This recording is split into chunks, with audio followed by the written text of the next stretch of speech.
Hi everybody, I'm Amy from the Cauldron, and in today's Vlogmas I'm going to be making another Christmas gift. I have here a pair of socks that have been soaking in soda ash and water. These socks are 88% cotton, 29% nylon, 3% elastane.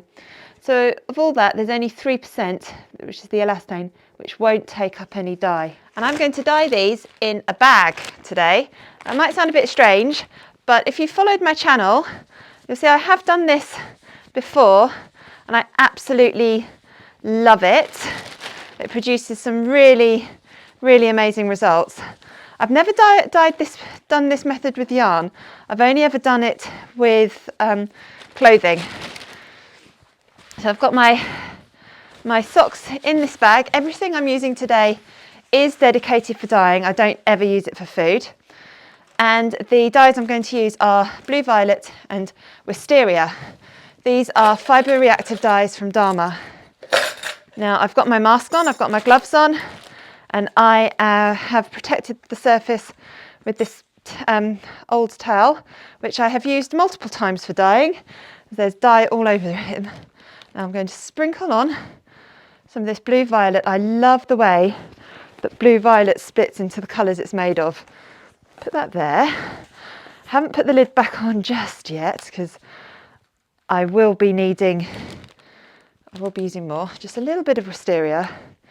I'm thinking that the Blue Violet is going to completely take over. After this first round, you can see just what that looks like in there. Now, ooh, and that is why I protect my surface. I've just knocked over my Wisteria. Eesh. Oh well, at least it's just on a towel and I can just sort of scrape it up like this. It's not wet, so I can get up the powder that I can. And this is going to go in the wash afterwards. So, right, move those completely out of the way. And now I'm going to do the bit I absolutely love and just squish it all around like this. Right, these, dangerous place. There we go. Give it a good smooshing about. And let's have a little look in there. That's looking pretty nice. But if you turn it around, you can see the pinks and blues coming from those two dyes. This is what I absolutely love about Fibre reactive dyes. They split in such beautiful ways. So we'll take this one sock out. How cool does that look? And have a look at this other one. Again, it's patchy and it's split and I love it. So what I'm going to do now, I'm going to go back to the Wisteria. I'm just going to go with Wisteria for now and put more in. And again, give it a good squish up.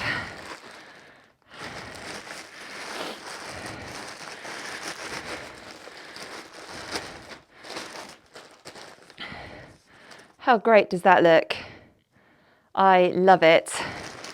And I think I might leave it at that. How cool. Yeah, those look fun. Those look really fun. I'm going to put the lids back on these pesky dyes. I'm not going to use these again. Now I need to add a little bit of liquid into this, just because there is powder in there that has not dissolved, even though the socks are wet. I defrosted my freezer a little while ago and kept all the frost that came out of it. I live on the Isle of Wight and we don't really get much snow here at all. In fact, I've been here 7 years. I think we've had one snow day in that time. Ooh, so I'm just going to put some of this ice in just to give it a small layer of water. Whew, my hands are cold. Now because this was in my freezer, there are little bits of food that might have got all caught up in this. That's not what I'm not worrying about those. I'm not picking those out.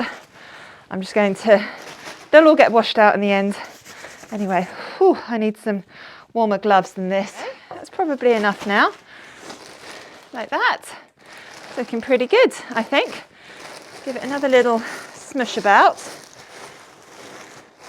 But otherwise, I'm pretty happy with that. Maybe just one more bit. And I can always add more water to this if I feel like it needs anything else. But for now, I'm just going to slide this back in my box because I know there is a hole in here, and leave this to melt. Then once it's melted, I'll give it maybe a day or two, and then we can wash these out. This has been sitting here for a couple of days now, over 2 days. I think it's closer to a week now. And I thought there was a hole in this bag, but there obviously isn't, which is nice. There probably will be after I've finished doing this. So I am just going to pick those out, dump them in the water. And this dye, I'm just going to pour down the drain. I'm going to wash that bag and reuse it. Now, ooh, these look pretty. Now this does look like a lot of dye coming out, but this is to be expected with clothes, well, with plant-based fibres, I mean, because they don't exhaust in the same way that animal-based fibres do. So there will always be some runoff when dyeing plant-based fibres. But even now, see, not as much coming out that time, which is great. And these look really pretty. Not quite as purple as I thought they would be, but they will lighten up after I've washed them. And the last thing I do before putting these in the washing machine is I'm just going to pour a bit of hot water on these.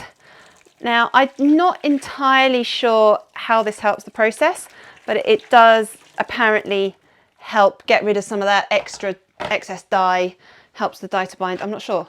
And that's interesting. The water's now purple thanks to that. I will keep doing this until I notice it either damaging my what I've dyed, or someone tells me, no, don't do that, you should never do that. But that's really interesting. It's now the purple's coming out. When I wash my dyed things, I always wash it until the water is running clear. However, when it comes to plant-based fibres, that's going to take a long time. So yarns and flosses, I soak in water and then replace them. With clothes, I just stick them in the washing machine with some old towels and bedding, things I don't mind back staining. I've never noticed any colour transfer from what I've dyed onto things in the washing machine, but I'm still not going to risk putting this in with the kids' white school clothes because even though I've never noticed it, you can guarantee that if I put these in with my kids' white stuff, they will have nice pinky purple school tops. So these are now going to go into the washing machine. And here are my finished socks. Now these were dyed with blue violet and wisteria. Now I haven't used wisteria that much. I know it's quite a pastel colour, and I'm not sure if the wisteria is really coming through on this, because this is what I expect to see when I use blue violet. It's lovely blues, and then you get these purples coming through as well. The wisteria might be coming through a bit with the purples. They might be helping those purples out. I don't know. But this is mostly blue violet, and I think this is gorgeous. I love the specks up here. I love the patches. I love that the background is this gorgeous blue colour, and just, I think they're fantastic. And I really like these bits where there's like little circles. I don't know how that really happened, but I think they look great. I love them. And this was such a fun method to do as well. I think this is the third time I have dyed socks in a plastic bag before. I haven't done it with yarn yet, and I will definitely be doing it with yarn at some point soon. Thank you so much for watching this episode of Vlogmas. I really hope you enjoyed it. Do please click like and subscribe to my channel. Make sure you've got notifications turned on so you don't miss any new videos. Every day between the 1st and the 24th of December, I'll be publishing a new video in the Vlogmas series. And I do have a dyeing tutorial series as well called Dye Time, where I publish a dyeing tutorial every Monday. That's ongoing throughout the year. So make sure you've got new notifications turned on so you don't miss any of my new videos. Thank you so much for watching.